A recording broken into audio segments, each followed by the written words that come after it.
নমস্কার, আমি শিল্পী। আপনারা দেখছেন খবর আসানসোল। খবর আসানসোল স্পন্সর্ড बाय आज ही बुक करें हयात पैलेस। हमजा कलेक्शन अपने ग्राहकों के लिए लेकर करनी हो खरीदारी तो मोबाइल हॉस्पिटल है शिल्पांचल वासियों के लिए खुल चुका है क्यूब वुमेन्स प्राइड और जेंट्स के लिए खुल चुका है मनीष क्रिएशन। আপনার আমার সবার বিশ্বস্ত furniture showroom furniture world. Welcome to Payal Multi Plaza, a one Meera banquet hall, excellent destination for every. শুরু করা হচ্ছে আজকের খবর। পশ্চিম বর্ধমানের তৃণমূল কংগ্রেসের জেলা সভাপতি তথা পাণ্ডবেশ্বরের বিধায়ক নরেন্দ্রনাথ চক্রবর্তী ব্লক স্তরের দলের এক কর্মী সভায় বক্তব্য রাখার সময় ভারতীয় সেনাবাহিনীর অপারেশন সিন্দুর নিয়ে বিতর্কিত মন্তব্য করে বসলেন। তিনি কটাক্ষ করে বলেন, অপারেশন সিন্দুর গোটাটাই নাটক, গোটাটাই যুদ্ধ খেলা। কেন এখনো পর্যন্ত পহেলগাঁও হামলার সাথে জড়িতদের ধরা গেল না? সিন্দুর বাঙালির রক্তে আছে, সেই সিন্দুর মায়েদের মাথা সিঁথিতে থাকে। তাই এই সিন্দুর নিয়ে অপারেশন সিন্দুরের কথা বলে যারা রাজনীতি করছেন তাদেরকে ডাস্টবিনে ছুঁড়ে ফেলে দিন। বিজেপি নেতা জিতেন্দ্র তিওয়ারি বক্তব্যের পাল্টা জবাব দিয়ে বলেন, জাতীয় নিরাপত্তা এবং সন্ত্রাসবাদের মতো গুরুতর বিষয় নিয়ে এত দায়িত্বজ্ঞানহীন কথা বলা অত্যন্ত নিন্দনীয়। নরেন্দ্রনাথ চক্রবর্তী যদি পাকিস্তানকে এত পছন্দ করেন তাহলে তার সেখানে গিয়ে বাড়ি তৈরি করে সেখানে বসবাস করা উচিত। একটু আগে কীর্তি বলছিল, আপনারা শুনেছেন তো, হ্যাঁ, যে কিভাবে সিঁদুর খেলা শুরু করেছে বিজেপি সরকার। গোটাটাই যুদ্ধ খেলা, গোটাটাই নাটক। পাকিস্তানের সঙ্গে ফিটিং করেছে, ফিটিং করে আপনি বলুন, একটা পহেলগাঁওয়ে পর্যটকরা বেড়াতে এসছে। আপনারা কেউ কাশ্মীর গেছেন? হাত তুলুন। কাশ্মীর গেছেন তো? কাশ্মীরে দেখেছেন 10 ফুট দূরে ওই ইনসাস রাইফেল নিয়ে মিলিটারিরা দাঁড়িয়ে থাকে? দেখেছেন? আপনারা দেখেছেন কাশ্মীরে কাঁটা তার দিয়ে রোড ব্লকেজের রাখা থাকে? এবং পহেলগাঁও কেন প্রতিটা টুরিস্ট স্পটে মিলিটারিতে ভরা থাকে, মিলিটারি গাইড করে ওখানে। তাহলে ভাই, একদল দুষ্কৃতকারী চলে এলো পহেলগাঁওয়ে, কিন্তু তার 3 দিন আগে সব প্রোটেকশন তুলে নেওয়া হয়েছে। 27 জনকে গুলি করে মারলো। আর গুলি করার আগে কি বললো? बोला आप हिंदू है, दुम। आप सिंदूर पहनते हैं, दुम। आप कलमा पढ़ने जानते हैं, दुम। এই গল্পগুলো তো আপনারা সবাই জানেন, টিভিতে দেখেছেন। মোদি সাহেবের বেতনভুক টিভিরা মোদি যত রাজা যত বলে, পরিষদ দলে বলে তার শতগুণ। এমন অবস্থা হয়েছিল, এমন বলতে শুরু করেছিল যে মিলিটারি থেকে ভারতবর্ষের সেনাবাহিনীকে সাংবাদিক বৈঠক করে বলতে হয়েছে যে শুধু সাংবাদিকদের কথা শুনুন, অন্য কারো কথাতে মন দেবেন না, কারণ ওরা তো মিথ্যা কথা বলবে না। কারণ তখন মোদির সাংবাদিকরা বলছিল, মোদীজি এখন দেখুন একটা ড্রেস করছে, মিলিটারি ড্রেস, সে গদরের না সেই ডায়লগটা, যে कराची में ब्रेकफास्ट करेंगे, इस्लामाबाद में लंच करेंगे और पेशोवर में जाके डिनर करेंगे। মোদী সাহেব এই ড্রেস পরে ঘুরছে, এখন এই ড্রেসের ছবি দেখবে চারদিকে। তো গল্পটা যদি বুঝতে কেউ ভুল করো ভাই, তাহলে লোককে বোঝাবে কি করে? এটাই হলো মোদ্দা কথা, যে এরা সিঁদুর খেলতে নেমেছে, কিন্তু এই সিঁদুর তো বাঙালির রক্তে। এই সিঁদুর মায়ের শীতে আছে। তাই এই সিঁদুরকে নিয়ে যদি খেলা করে তাকে উচিত শিক্ষা দিতে হবে। বলতে হবে, মায়ের সিঁদুর নিয়ে যারা খেলা করে তাদেরকে ডাস্টবিনে ছুঁড়ে ফেলতে হবে, এটাই বোঝাতে হবে। আর এর অঙ্ক অনেক দিন থেকে শুরু হয়েছে। দেখবেন 6 মাস থেকে শুভেন্দু বাবু বলছেন হিন্দু হিন্দু হিন্দু হিন্দু হিন্দু হিন্দু। আরে আমরা কি হিন্দু নই নাকি? হরনাম সিং হিন্দু নয় না? আমি হিন্দু নই, আমি হিন্দু ব্রাহ্মণের ছেলে, আমি 3 ওয়াক্ত করি, জব করি, আমি হিন্দু নই। একাই শুভেন্দু অধিকারী হিন্দু আর আমাদের ওই অমিত শাহ হিন্দু। কত বড় বেঈমান নিমক হারাম।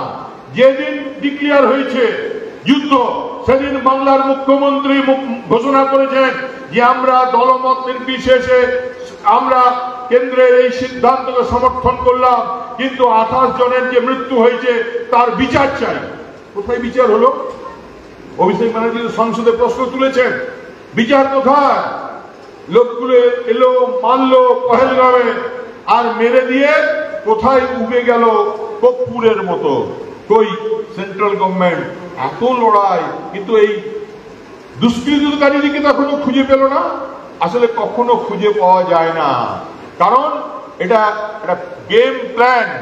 হিন্দু হিন্দু খেলে হিন্দুর ভোটকে পোলারাইজ করে, হিন্দু মুসলমানের লড়াই করে সারা ভারতবর্ষকে একটা সাম্প্রদায়িক দোষে দুষ্ট করে, একটা ষড়যন্ত্র করে তপ্ত তাউসে থেকে যাওয়ার একটা চিত্রনাট্য। এটাই আপনারা যারা এখানে আছেন প্রত্যেকে মমতা বন্দ্যোপাধ্যায়ের মুখ, প্রত্যেকে মমতা বন্দ্যোপাধ্যায়ের প্রতিনিধি।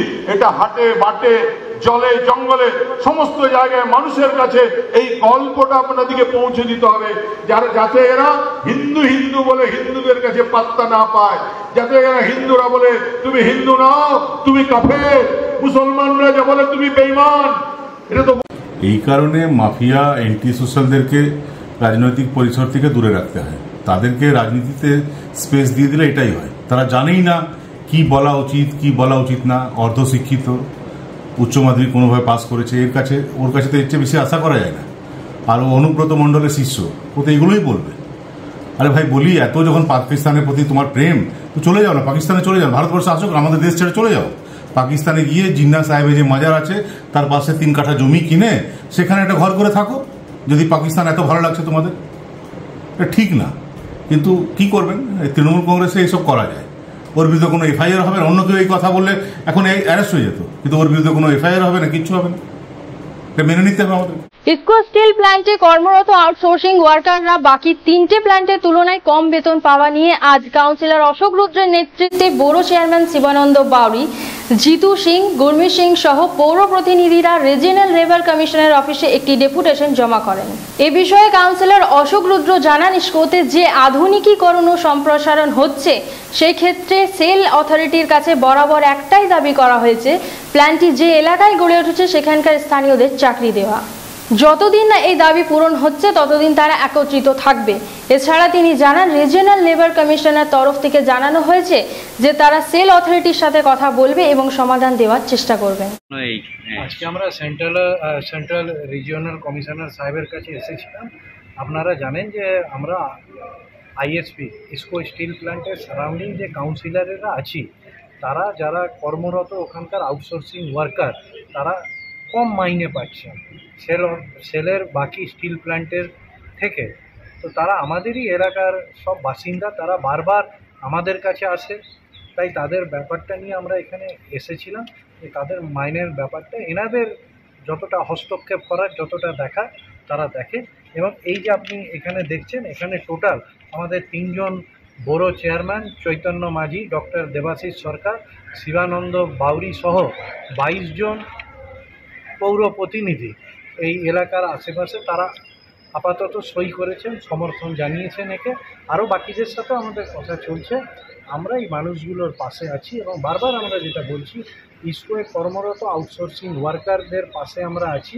এবং পরবর্তীকালে ইসকোর যে আধুনিকীকরণ এবং সম্প্রসারণ হচ্ছে, সেখানে সেল অথরিটির কাছে আমাদের বরাবর একটাই দাবি হচ্ছে যে যেখানে এখান থেকে নেওয়ার, সেখানে কিন্তু এই এলাকার এই কারখানা গড়ে উঠেছে যে এলাকা নিয়ে, স্থানীয়দের চাকরির আমরা দাবি জানিয়ে আসছি। এবং যতদিন না এটা পূরণ হয় আমরা সবাই একত্রিত আছি। এখন আপনাদের সাথে কথাবার্তা হলো, কি আশ্বাসন? না, উনি বলেছেন যে কয়েকটা আমরা বিষয় এখানে এসে দিয়েছি, যে আমাদের পশ্চিম বর্ধমানে সেলের 3টে কারখানা আছে। তার মধ্যে একটা এই আমাদের ইসকো স্টিল প্ল্যান্ট, একটা দুর্গাপুর স্টিল প্ল্যান্ট, একটা অ্যালো স্টিল প্ল্যান্ট। আমরা দেখি এখানকার থেকে দুর্গাপুর অ্যালো স্টিল প্ল্যান্ট 6 থেকে 8,000 টাকা মাইনে বেশি পায়। এনারা কিছুই জানতেন না। এরা বলেছেন এনাদের আন্ডারে যতটা দেখার আছেন, এরা বিষয়টা নিয়ে দেখবেন, এনারা কথা বলবেন সেল অথরিটির সাথে। এবং আমরাও যেখানে আমরা প্রত্যেকের সাথে কথা বলছি, আমরা স্টিল অথরিটির সাথেও কথা বলেছি, তাদের হায়ার ম্যানেজমেন্টের সাথে। আমরা ইউনিয়নদের কাছে অনুরোধ করব যে আপনারা এই ব্যাপারে এদের পাশে দাঁড়ান, কারণ এরা বঞ্চিত হচ্ছে, এরা শোষিত হচ্ছে। আর আমরা সেই কন্ট্রাক্টর দিকেও বলবো, এদের মধ্যে 2-1 জন খুবই অসাধু আছে। একে দিয়ে কম বেতনে চাকরি করায়, মাইনে কম দেয়, আবার সেখান থেকেও তাদের থেকে কিছু টাকা তারা নিয়ে নেয়। এমনি 2-3 জন আছেন। একজন আমাদের রামমাদের ওই দিকে থাকেন, 2 জন চিত্রার ওই দিকে থাকেন। তাদেরকে আমরা প্রত্যেকে চিনি। আমরা অনুরোধ করব, এরা শিক্ষিত ছেলেমেয়ে, আমাদের প্রত্যেকের এলাকারই ছেলেমেয়ে, কেউ বার্নপুরের, কেউ আসানসোলের, কেউ কুলটির, এই এলাকা থেকে, কেউ ওই দিকটা আমাদের আসানসোল দক্ষিণের গ্রামীণ এলাকা বলুন, বারাবণী বলুন, জামুরিয়া বলুন, এখানকার। তো এই শোষণটাকে আর আপনারা দয়া করে করবেন না, একটু মানবিকভাবে করুন। এরা এমনিতেই কম মাইনে পায়, এবং ইসকো ম্যানেজমেন্টের কাছে বলবো লোকালদের চাকরির আপনারা সুযোগ করে দিন। ইসকো ম্যানেজমেন্টের একটা অংশকে আমরা দেখছি এরা বাংলা এবং বাঙালির বিরোধী কার্যকলাপ করছে। এমনি কত টাকা লেবারদের পেমেন্ট তাও মাস? লেবারদের দেখুন, যেটা এনএদিকে জানলাম, এক এক জায়গায় এক এক ধরনের ওয়েজেস হয়, কোনো ফিক্স থাকে না। কিন্তু এই 40 কিলোমিটারের মধ্যে বার্নপুর আর দুর্গাপুরের মধ্যে এতটা 6-7 হাজার টাকার কেন ডিফারেন্স থাকবে? আমরা ওদের সাথে কথা বলেছিলাম, ইসকো ম্যানেজমেন্ট বলেছিল যে দুর্গাপুরের ইউনিয়ন এবং ম্যানেজমেন্টের মধ্যে একটা পুরনো এগ্রিমেন্ট আছে, তো ওখানে এগ্রিমেন্ট থাকলে এখানে এগ্রিমেন্ট হবে না কেন? পঁচিশ তো নতুন করে শুরু করাই যেতে পারে। আমরা পাশে আছি, যেখানে যেখানে যাবার আমরা এই আমাদের ভাই বোনদের জন্য যারা কর্মরত এবং যারা বেকার যুবক, যারা ইসকোর কারখানার ধোঁয়া দেখে বড় হয়েছে, তাদের পাশে আমরা আছি এবং আমরা শেষ পর্যন্ত তাদের সাথে লড়াই করে যাব। শুধু আমরা নয়, আমাদের স্থানীয় মেয়র থেকে মন্ত্রী থেকে শুরু করে আরও যারা বিধায়ক আছেন তারাও এনাদের সাথে। আপনার বাড়িতে বিয়ে আছে বা আপনি নতুন বাড়ি কিনছেন, তাই চাই দারুণ দারুণ ফার্নিচার, তাও আবার কম খরচে। কম খরচে বেস্ট ফার্নিচার মানে furniture world. Furniture World, a real world of exclusive furniture store. Almira, dining table, center table, dressing table, luxurious sofa, sofa set, bed, wardrobe के बेहतरीन कलेक्शंस खरीदे 20% की धमाका छूट के साथ है फाइनेंस फैसिलिटी इजी EMI के साथ। एक बार जरूर आए furniture world, GT road, Shani मंदिर के विपरीत, नुरुद्दीन रोड, आसनसोल। আপনার আমার সবার বিশ্বস্ত furniture showroom furniture world. Unique collection के लिए पूरे सिलपांचल में जाना जाने वाला हमजा कलेक्शन अपने ग्राहकों के लिए लेकर आ गया है कंप्लीट फैमिली स्टोर, जहां बच्चों से लेकर बड़ों तक के सभी लोगों के लिए है stylish, comfortable, attractive and quality products, वो भी अफोर्डेबल प्राइस पर। Kids where, gents wear, ladies wear, सभी कुछ। तो शॉपिंग करने जरूर आए हमजा कलेक्शन। नोट करें हमारा पता, opposite Asansol head post office, GT road, Asansol. Meera banquet hall, excellent destination for every occasion. शादी हो या रिसेप्शन या फिर हो कोई भी पार्टी, सभी तरह के स्पेशल ओकेजन के लिए मीरा बैंकेट हॉल है बिल्कुल ही परफेक्ट। 2500 स्क्वायर फीट की एरिया में बने इस शानदार बैंकेट हॉल में है huge parking space, 24 hours water supply and generator backup, grand ambience with modern interior decor. तो बुकिंग के लिए आज ही कांटेक्ट करें। हमारा एड्रेस है waste अपकार garden near Bhagat Singh मोड़, आसनसोल।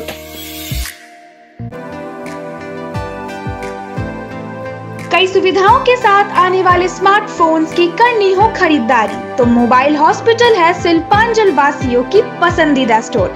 ज्यादा एक्सचेंज वैल्यू, 0 डाउन पेमेंट और 0% इंटरेस्ट के साथ एक्साइटिंग ऑफर्स, वो भी ऑनलाइन से कम प्राइस में। स्मार्टफोन्स ही नहीं, मोबाइल हॉस्पिटल में मिलेंगे स्मार्ट टीवीज, टैब्स और अदर एक्सेसरी। हमारा एड्रेस है dream oasis apartment, lower Chelidanga, Asansol. शादी ब्याह हो या पार्टी, अपने फंक्शन को यादगार बनाने के लिए आज ही बुक करें हयात पैलेस। खूबसूरत hall, rooms, 24 hours power backup, drinking water, parking, kitchen, CCTV, chair table जैसी फैसिलिटीज़ भी मौजूद हैं। तो आज ही राब्ता करें। हमारा पता है आज़ाद नगर, बर्नपुर, आसनसोल। कांटेक्ट करें 9832213829 पर। Welcome to Payal Multi Plaza, a one-stop solution for all your shopping needs. With a spacious underground and open multi-level parking facility, we are home to the most affordable fashion brand stores, which offers apparels for all sizes and age groups.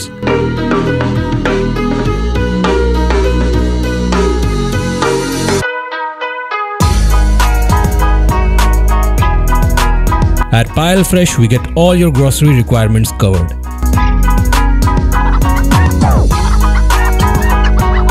And for your hunger, we have multiple mouth-watering food stalls.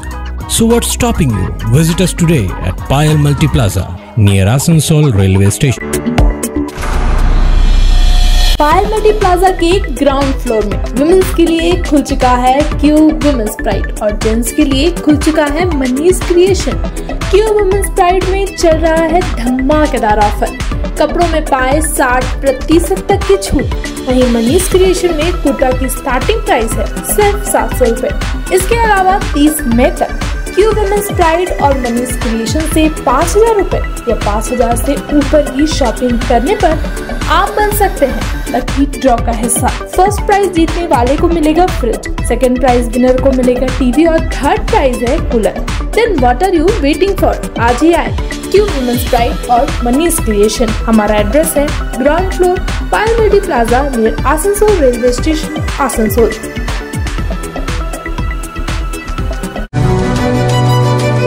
देखिए, आज हम लोग आए थे north थाना के सामने इसलिए, और नॉर्थ थाना में हम लोग गए उसी से डेपुटेशन देने के लिए। वो इसलिए कि बीजेपी का नेता अरिजीत राय जिस तरीके से नॉर्थ थाना को धक्का मुक्की करता है, गेट को बजाबता बंद कर देता है, और डब्लू पासवान जिस तरीके से नबी साहब का खिलाफ में गुस्ताखी किया था, उसके खिलाफ में जो एफआईआर हुआ था दो, एक साइबर में, एक नॉर्थ थाना में अरिजीत राय के अगेंस्ट में खुद नॉर्थ थाना किया था, लेकिन उसको पुलिस अरेस्ट नहीं करती है, बजाबता वो खुलेआम घूम रहा है। लेकिन एक लड़का नियाज अहमद जो बेकसूर पानी के लिए आवाज़ उठाता है और धक्का मुक्की होता है, कोई खून खराबा नहीं है पुलिस के पास में, कोई भी रिपोर्ट पे ऐसा नहीं है, और उसको अटेम्प्ट टू मर्डर का केस खाना पड़ता है। हम लोग शांति तरीके से आ जाए थे यहाँ पे बात करने के लिए कि आप सीडी रिपोर्ट सही से कीजिए ताकि उस बच्चे का बेल हो जाए, और जो दूसरा जो भी एफआईआर आपके पास है उसको आप अरेस्ट नहीं करते हैं। आप लोग देखें कि बीरभूम के अंदर में जो तृणमूल कांग्रेस का गुंडा, तृणमूल कांग्रेस का नेता किस तरीके से इस पुलिस को गाली देता है, उसका माँ, उसका बीवी को लगाकर, वाइफ को लगाकर, लेकिन पुलिस चुप है। हम लोग वहाँ पे शर्मिंदा है। लेकिन ये बंगाल का पुलिस आज देखने को मिल गया है नॉर्थ थाना में कि ये पुलिस, जोगी का पुलिस, उत्तर प्रदेश का तरह पुलिस बन गया है। अपने आप को उत्तर प्रदेश का पुलिस की तरह वो बनना चाह रहा है, दिखाना चाह रहा है। इसीलिए आप बेकसूर जो नियाज अहमद है उसके खिलाफ में जब हम लोग आए थे कि आप यहाँ पे हमसे बातचीत कीजिए, ये लोग कहते हैं अरेस्टिंग के बारे में हम कोई बात नहीं करेंगे, अरिजीत के बारे में बोलते हैं उसका कानूनी चल रहा है। भाई, एक बड़ा से बड़ा घटना कर देगा उसको आप अंदर नहीं करेंगे। हम लोग आए थे, अगला सप्ताह जुमा के दिन फ्राइडे को हम लोग बजाबता कमिश्नर साहब को कल ही चिट्ठी करेंगे, कल परसों में, और हम लोग अगला सप्ताह फ्राइडे का दिन हम लोग कमिश्नर साहब से जाएंगे और बात करेंगे। ये नॉर्थ ओसी लोगों से, पब्लिक से भी अच्छा से व्यवहार नहीं करता, इसका रिजाइन का भी हम लोग डिमांड करेंगे। वहां पर धक्का मुक्की किसके साथ हुआ? धक्का मुक्की जो तृणमूल का वहां का नेता कार्यकर्ता है उसके साथ हुआ था। हो सकता है उसका नेता मंत्री का जो फोन आया था, उस बेचारे को बजाबता साउथ थाना से उसको नॉर्थ थाना का पुलिस जाता है, और साउथ थाना इलाके में उसका दुकान है, वहां से घसीट के लगता है कोई चोर है। बजाबता आप देखिए उसका प्रोफाइल, वो पढ़ा लिखा लड़का है, लेकिन उसके साथ में ऐसा आज उसको पुलिस गुंडा बनाना चाहता है क्या? जो पढ़ा लिखा लड़का पानी के लिए आवाज उठाएगा उसको आप केस देके अटेम्प्ट टू मर्डर कर देंगे। आप जेल से निकलने के बाद वो लड़का क्या रहेगा क्या नहीं रहेगा, ये आप पुलिस बना रहा है गुंडा, नॉर्थ थाना का ओसी बना रहा है, इसको रिजाइन देना पड़ेगा, ये हम लोग का डिमांड है। শাহ আলম খান, কোনো মানুষ যদি তার নিজের অধিকারের জন্য লড়াই করতে গিয়ে অ্যাটেম্প্ট টু মার্ডারের কেস খেতে হয়, তাহলে এটাই বলতে হবে বাংলার পুলিশ আরএসএস উত্তরপ্রদেশে আছে, আরএসএস লাইট পশ্চিমবঙ্গে আছে, এর বাইরে আর কোনো কথা। এরা আরএসএস লাইট। মমতা ব্যানার্জির প্রশাসন পিছিয়ে পড়া সংখ্যালঘু সম্প্রদায়ের উপরে যে অত্যাচার করছে এটা তার একটা প্রমাণ। দেখুন ছেলেটি কি করেছিল, জলের জন্য আন্দোলন, মানে আন্দোলন কোথাও সোশ্যাল মিডিয়ায় করেছিল, তারপরে তার পাড়ায় তৃণমূল নেতাদের সঙ্গে একটা ঝগড়া বিতর্ক হয়, বিতর্ক হওয়ার পর ধাক্কাধাক্কিও হয়, তারা নিজেরা বসে মিটিয়ে নেয়, কিন্তু তার মাঝে একটা এফআইআর হয়ে যায়। এই পুলিশ অ্যাটেম্প্ট টু মার্ডার করে এদের কেস দেয়। অ্যাটেম্প্ট টু মার্ডারের তো একটা মেডিকেল রিপোর্ট লাগে, হ্যাঁ কি না, আমরা যতটুকু আইন জানি সেই মেডিকেল রিপোর্ট কিন্তু নেই। এবং যে অভিযোগকর্তা, সেই অভিযোগকর্তা থানার কোর্টের ভেতরে গিয়ে বলেছে আমরা মিটিয়ে নিয়েছি, আমি মেডিকেল রিপোর্ট বের করেছিলাম। ঠিক অনুব্রত মণ্ডল পুলিশকে মা বোন তুলে গালি দেওয়ার পর যেভাবে একটা বেড রেস্টের মেডিকেল রিপোর্ট বের করেছিল, ঠিক সেরকমই মেডিকেল রিপোর্ট এখানেও বের হয়েছে।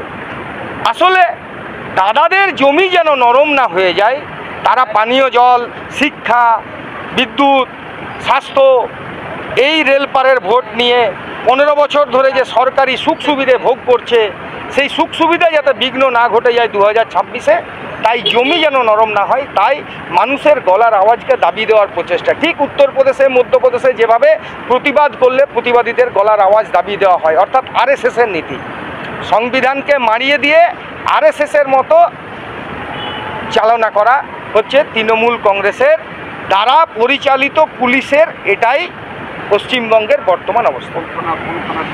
এটা নর্থ থানার ওসির বিরুদ্ধে ছিল। তো নর্থ থানার ওসির অ্যাটিটিউড দেখে একদম ক্লিয়ার, কারণ গত এই 1 মাসে 3 জন বিজেপি নেতার বিরুদ্ধে এফআইআর আছে। 1 হচ্ছে অরিজিৎ রায়, 2 হচ্ছে কৃষ্ণেন্দু মুখার্জি, 3 হচ্ছে ডাব্লু পাসওয়ান। 3 জনাই গ্রেপ্তার হয়নি। অথচ এই ছেলেটা জলের নিয়ে আওয়াজ তোলাতে তাকে রাহালেন সাউথ থানাতে গিয়ে, সাউথ থানাকে ইন্টিমেশন দিয়েও করেছে কিনা জানি না। আইন মোতাবেক নর্থ থানা সাউথ থানা এলাকায় কাউকে অ্যারেস্ট করতে গেলে ইন্টিমেশন দিতে হয়, জানি না, হয়তো দেখিয়ে দেবে। সেখান থেকে কলার ধরে চোর ছেচড়ের মতো তুলে এনেছে, যেখানে ছেলেটা একটা শিক্ষিত ছেলে।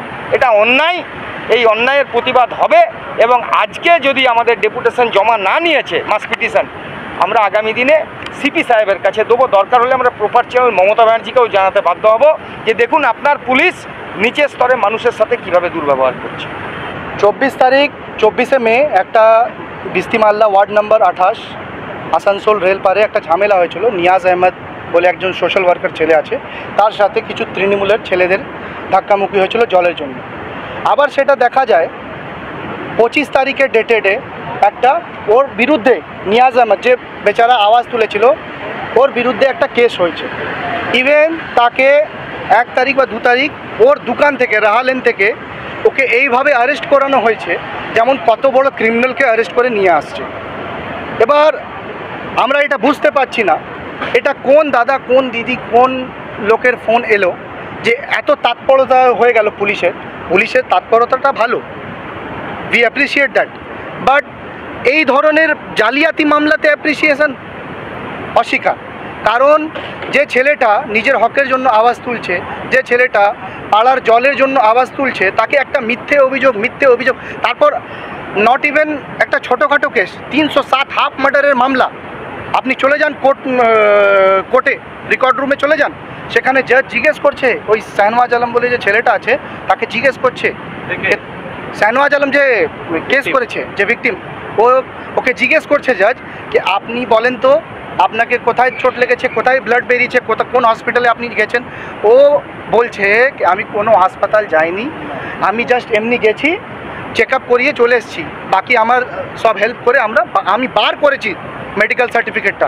এটা কোন ধরনের বলুন তো, কিভাবে? এটা আমাদেরকে বুঝতে হবে। আপনাদের মিডিয়ার মাধ্যমে বলতে চাই, এটা টোটালি জালিয়াতি মামলা। যদি এটা জালিয়াতি মামলা থাকতো না, তাহলে একটা ছেলে, সাদা ছেলে, হোয়াইট কলার ছেলেকে এইভাবে আনাটা একদম আনকনস্টিটিউশনাল। এর প্রতিবাদ করছি আমরা। আজকে আহলে আওয়াম পশ্চিম বর্ধমান তরফ থেকে আমরা আসানসোল নর্থ থানা এসেছিলাম, কিন্তু এখানকার যে আইসি সাহেব আছেন, ওসি সাহেব আছেন, উনি বলছেন আমি এটাতে কোনো মন্তব্য করব না। ইভেন ওনারা আমাদের ডেপুটেশনটাও অ্যাকসেপ্ট করেননি, বলছেন আমি লিখে পাঠিয়ে দিয়েছি, আপনি কোর্টে দেখে নিন। ভালো আছে আপনি লিখে পাঠাচ্ছেন, কিন্তু লিখে যখন আপনি পাঠাচ্ছেন ভালো করে লিখে পাঠান, তদন্ত করে লিখে পাঠান, সত্যিটা খোঁজ করে লিখে পাঠান না। আপনি শুধু লিখে দিলে হবে না, যদি আপনিও লিখতে পারেন তাহলে জনতাও লিখতে পারে আপনাদের বিরুদ্ধে কোথাও না কোথাও। আপনার উপরে সুপিরিয়র যখন আছেন, তো আমাদেরও সুপিরিয়র অনেক আছেন, কোর্ট আছে, আমাদের কাছেও সংবিধান আছে, সে অনুযায়ী আমরাও করতে পারি। আমি এটাই বলতে চাই আপনাদের মাধ্যমে কি আগামী সপ্তাহ আমরা সিপি অফিসে যাচ্ছি। নট ইভেন আজকে আমরা কথাবার্তা করতে এসেছিলাম, কিন্তু they are not preferable to talk with us. এই জন্য আমরা আগামী দিন সিপি অফিস অনেক জলদি যাচ্ছি, আর একটা বড় আন্দোলন করব যদি নিয়াজ আহমেদকে ছাড়া না হয়। এই মিথ্যে মামলা, মিথ্যে অভিযোগ আসানসোলে রেলপারে, আসানসোলের লোককে এই ধরনের মিথ্যে মামলা আর হতে দেব না। আজ এই পর্যন্তই, আবার দেখা হবে এই সময় এই চ্যানেলে। ততক্ষণ দেখতে থাকুন এবং শুনতে থাকুন খবর আসানসোল। নমস্কার। को औरों को भी जागरूक करें। रीड्यूज, रीयूज और रिसाइकिल प्रक्रिया को अपनाएंगे तो सुंदर स्वस्थ आसनसोल बनाएंगे। आसनसोल नगर निगम का ग्रीन और ब्लू बीन का सही इस्तेमाल करें, प्लास्टिक का व्यवहार ना करें और लोगों को भी जागरूक करें। सुंदर परिवेश गढ़े, स्वस्थ रहे। आसनसोल नगर निगम सदैव आपकी सेवा में उपस्थित है। Clean Asansol, green Asansol.